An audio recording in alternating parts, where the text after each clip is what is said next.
चलिए सर, इसको मैं थोड़ा ऐसे ही रिकॉर्ड कर रहा हूँ क्योंकि जो छोटे-छोटे टॉपिक बचे थे अपने, वो एक बार मैं आप लोगों को दिखा देता हूँ ये टॉपिक का। लगभग खत्म हो गया है चैप्टर, अगर मेरी मानोगे तो अच्छे से पढ़ के जाओ क्योंकि देखो, अपन ने चार्जिंग सेक्शन पढ़ चुका है रिवीजन में आप लोग आपने देखा होगा। एक सेकंड, इसका मैंने रिवीजन वीडियो डाल चुका है। कंडीशन ये भी हो चुका है, व्हाट इज़ कैपिटल एसेट ये अपन कवर कर चुके हैं, ये सब कुछ। ये रूरल रेंट कैसे निकालते हैं ये भी कवर करे हैं। इसका छोटा-सा चार्ट है। पोहा कैसे निकालते हैं, पोहा वाला टॉपिक था। देन अपन ने कन्वर्जन, ट्रांसफर की डेफिनेशन अपन ने देख लिए हैं। अगर मैं आपको वापस से बोलूँ तो ट्रांसफर सिंपल सा है, 247 में दिया था। अगर आप कोई सेल करते हो, एक्सचेंज मतलब बाटा की तरह से करते हो, रिलिक्विशन मतलब अगर वो खरा डिस्ट्रॉय हो जाता है, कंपल्सरी एक्विजिशमेंट, एक्सटिंग्विशमेंट मतलब अपना राइट बेचना, राइट शेयर याद करो, मैंने अपना जो शेयर राइट बेचा वो 3 रुपये में बेच दिया आगे, तो वो भी चीज़ थी। Maturity and redemption of zero coupon bond, उसके आगे जो स्टॉक इन ट्रेड को कन्वर्ट करता है वो भी ट्रांसफर है। बात समझ में आ रही है? ये छोटी-छोटी चीज़ें एक बार पढ़ लीजिए, एग्ज़ाम के लिए नॉट सो इम्पोर्टेंट, पर एक बार पढ़ के रखिएगा। ये ट्रांसफ़र का डेफिनिशन काफ़ी इम्पोर्टेंट, अगर कोई दिक्कत जाती है तो मुझे वापस पूछिएगा क्योंकि काफ़ी ईज़ी सा पार्ट है, जो अपन ऑलरेडी कवर कर चुके हैं नीचे में। कंपटीशन अपन ने पढ़े, फुल वैल्यू पढ़े, अपन ने 50 डी पढ़े कि अगर जिसका असर्टेनेबल नहीं है उसका अपन असर्टेन करते हैं। फिर 50 C one of the most important है, कॉस्ट ऑफ एक्विजिशन, ये सारा हो चुका है अपना। तो ये याद करने की ज़रूरत नहीं, आपको एग्ज़ाम में दिया रहेगा, सिर्फ समझ के चलना। आपको ना इसमें एक चीज़ भूल जाओगे आप लोग, ये 2001 से 2 है बेटा, ध्यान रखना 1 से 2 है। नॉर्मली एग्जाम में आपको 2000 और 2001 से कंफ्यूज करेगा वो, ये याद रखना। कंपटीशन अपन ने देख लिया, ये सब कुछ देख चुके हैं अपन, कुछ भी अपन ने यहाँ पे नहीं छोड़ा है। एक ही छोटा सा पार्ट है, conversion of inventory into capital asset, इसको रहने दीजिए। ये इसको थोड़ा सा रहने दीजिए, इसको मैं उसमें लूंगा, अदर्स उसमें लूंगा तब मैं आपको ले लूंगा, ठीक है। उसके बाद में ये हो गया अपना, ये हो गया। इसके सारे अपने क्वेश्चन भी कर करके देखिए, स्पेसिफाइड एग्रीमेंट भी काफ़ी अच्छे से पढ़े थे अपन ने। 53 भी हो चुका है, 54 हो गया था। इसका जल्दी जल्दी के चक्कर में ना ये एक सेक्शन छूट गया था, 54 ई वाला। ये सेम है, सेम अगर आपको समझ में आएगा तो ये इसके जैसा है। 54 ई सी के जैसा, यहाँ पे आपको लैंड और बिल्डिंग में इन्वेस्ट करना पड़ता है, एनएचआई और आरईसीएल के बॉन्ड में इन्वेस्ट करना पड़ता है। कोई भी असेसी कर सकता है, लेकिन सिर्फ ट्रांसफर क्या करना है आपको, लैंड और बिल्डिंग करोगे तभी है। लेकिन कंपनी ये जो 54 ई वाला सेक्शन है, अगर आप देखोगे तो गवर्नमेंट को स्टार्टअप्स को प्रमोट करना, तो स्टार्टअप्स के लिए पैसा लगेगा गवर्नमेंट को।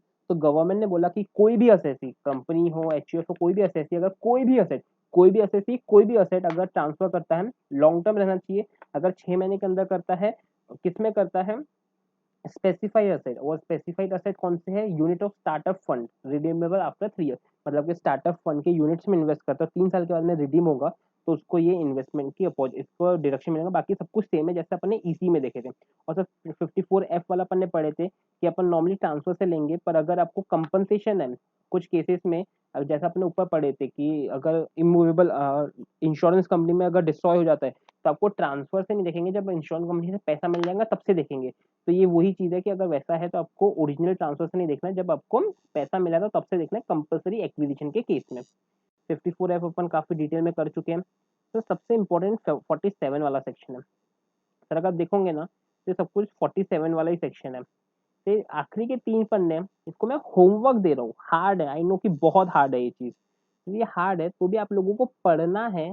क्यों पढ़ना है, क्योंकि सर तभी आपको ग्रिप बनेगी, समझ में आएगा क्या लिखा हुआ है। सर मैं आपको अमल कमीशन क्या होता है ये नहीं पता होगा, सब्सिडी क्या होता है, थोड़ा गूगल करो, थोड़ा खुद से ट्राई करो। ये जब अपन पूरा खत्म हो जाएगा तब एक बार मैं लूंगा। तो ऐसा मैं क्यों बोल रहा हूँ, क्योंकि सर थोड़ा सा इंपॉर्टेंट नहीं बोलूंगा, फालतू सा है, पर अच्छा है, फालतू सा है लेकिन अच्छा है। तो इसको मैं क्लास में कवर करूंगा, अपना जैसे भी क्लास शुरू हो जाता है तब वो करूंगा, पक्की बात है। तो अगर अब मैं एक दो लाइन आपको बताऊं तो क्या लिखा है कि ये सारे जो केसेस है, ये जो सारे केसेस उनको ट्रांसफर नहीं मानेंगे। जैसे कि पहला दिया हुआ है कि अगर आपके पास कैपिटल असेट है, अगर टोटल और पार्शियल पार्टीशन ऑफ एचयूएफ, अगर अपना एचयूएफ है, मान लो मेरे पापा का एचयूएफ है, अगर मैं एचयूएफ तोड़ देता हूँ तो मेरे को कुछ ना कुछ असेट देंगे, बंटवारा होगा, तो जो बंटवारे में असेट मिलता है उसको ट्रांसफर बोला नहीं जाता है। ये पहला केस हो गया, बात समझ आ रही।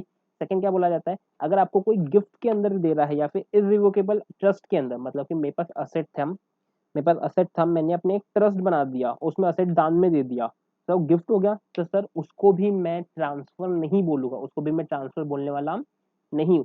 तो ऐसी केसेस अगर कंपनी है अपनी सब्सिडियरी को कुछ देता है तो उसको नहीं बोलेंगे, अगर कोई सब्सिडियरी अपनी होल्डिंग को देता है तो उसको नहीं बोलेंगे। तो ऐसे बहुत सारे केसेस है, आपको ये सारे के सारे पढ़ने हैं, पक्की बात है। सर ये होमवर्क है छोटा सा, बहुत अच्छा होमवर्क है। अब सर सिर्फ एक टॉपिक बच जाता है आपका, सरचार्ज वाला, सरचार्ज। सर इसको भी मैं अभी नहीं लूंगा, पहले अदर सोर्स कंप्लीट करूंगा, फिर पूरा फुल रिवीजन करेंगे अपन, छोटे छोटे टॉपिक जो बच गए उसको करेंगे, फिर उसके बाद में मैं रिवीजन और उसके बाद में मैं आपका ये लूंगा, पक्की बात है। तो सर ये छोटा सा वीडियो मैंने रिकॉर्ड किया, हार्डली 5 या 6 मिनट का होगा, 5 6 मिनट का वीडियो है।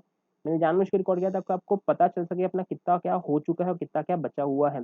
अब आपकी जिम्मेदारी बनती है, पवन साड़ा सर की बुक के क्वेश्चन उठाएंगे, वो पहले सॉल्व करेंगे, क्योंकि मैंने ऑलरेडी मॉड्यूल आपको पूरी सॉल्व करके दे चुका हूँ, तो आपको वो कंप्लीट कराना है, पक्की बात है। सर 30 तारीख है, मैं कल संडे है, 31 है, मैं ट्राई करूंगा कि कल और 1 तारीख तक मैं अपना पूरा का पूरा अदर सोर्स रिकॉर्ड कर दूं।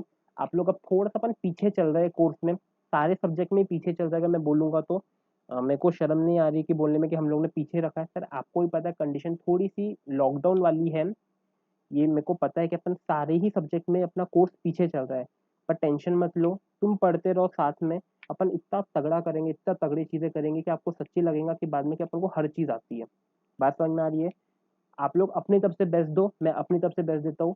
आप लोगों को दिन में 8 घंटे पढ़ना है, यानी लेक्चर्स वगैरह और पढ़ने के साथ 8 घंटे मिनिमम करना है, तो वो रात में करो दिन में करो मेरे को फर्क नहीं पड़ता, लेकिन 8 से 10 घंटे आपको निकालने हैं पढ़ाई के लिए।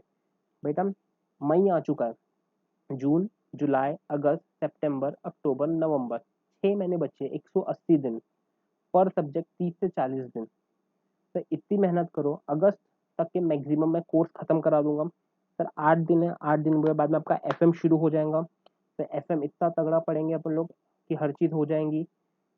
मेरा पूरा का पूरा मोटिव ये है कि आपको मैं फ्री कर दूं विथ रिवीजन विथ सब कुछ, टेस्ट सीरीज के साथ में, जैसे अपन ने कॉस्ट को खत्म कर दिया एक्सेप्ट एक चैप्टर के। मैं आप लोगों ने सोचा भी नहीं होगा कि बाकी जगह जब जहाँ पे कोर्स खत्म हुआ है, सिर्फ कोर्स भी कल खत्म होगा, वहां पे अपन ने पूरा का पूरा सिलेबस खत्म कर चुके हैं विथ पेपर्स। और वो पेपर में भी अगर मार्क्स बोले तो कुछ लोगों को तो अबोव 90 थे, और मजाक नहीं है 90 मार्क लाना यार, मेरे को कभी नहीं आए थे, हमारी क्लास के टेस्ट सीरीज में मेरे को 50 60 इतने ही मार्क्स आते थे। तो इतना कंफर्मेशन है कि आपको आता है, थोड़ा कॉन्फिडेंस रखिए खुद पे। आपका लॉ भी काफी अच्छे से हो रहा है, अभी मेरे ख्याल से टेस्ट सीरीज खत्म हो जाएंगी आपकी। जो बचे हुए हैं मेरे को पता चला है कि आपका सिर्फ जनरल क्लॉज एक्ट बचा हुआ है, इंटरप्रिटेशन बचा हुआ है, और साथ में नेगोशिएबल बचा हुआ है।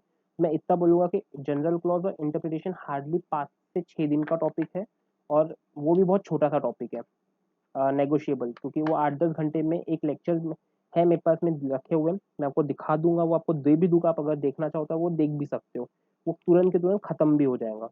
बात समझ में आ रही है? बहुत छोटे छोटे टॉपिक है, अच्छे टॉपिक है, मजेदार टॉपिक है, तो आप लोग पढ़िए।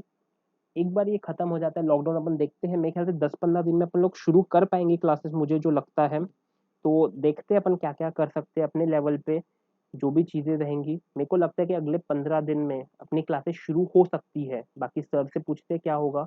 अपन भी थोड़ा देखते हैं, क्योंकि जितना लाइव में मजा आएगा उतना कहीं पे मजा नहीं आएगा आप लोगों को। तो आप लोगों के लिए भी अच्छा रहेगा कि आप लोग आके पढ़े, और क्लास में भी रिकॉर्डिंग होती रहेंगी। अब जो है चीज मैंने उतना सेटअप कर लिया है कि फिर जो नहीं आ पाएगा उसको घर पे मिल जाएंगे क्लासेस, और जो आ सकता है उसके लिए अपन क्लासेस लाइव कर देंगे। बात समझ में आ रही है? मतलब कि लाइव क्लासेस के साथ में रिकॉर्डिंग अपनी शुरू हो जाएंगी मोस्ट प्रोबेबली, जब भी अपन लाइव आ सके। सर से बात करते हो कब से लाइव आ सकते हैं अपन, जो भी चीजें ही आपको मैं बता दूंगा। आपके लिए होमवर्क मैं दे चुका हूँ, ये चैप्टर अपन यहीं पे एंड कर रहे हैं, ऑलमोस्ट हर चीज हो चुकी है। जितना हो सकते क्वेश्चंस करिए, पढ़िए और मजा लीजिए चैप्टर का। अदर सोच शुरू करते हैं। आप लोग इतना समझिए कि आपका मोर देन 70% डायरेक्ट टेक्स्ट खत्म हो चुका है। सर क्या मजाक कर रहे हो सर, इतने से चैप्टर हुए? सर बात मानिए, अगले कल से आपको लेक्चर्स में पता चलेगा सर कब शुरू हुआ कब खत्म हुआ, ये भी नहीं पता चलेगा। बात समझ में आ रही है? चलिए थैंक यू, छोटा सा वीडियो है पर जरूरी था।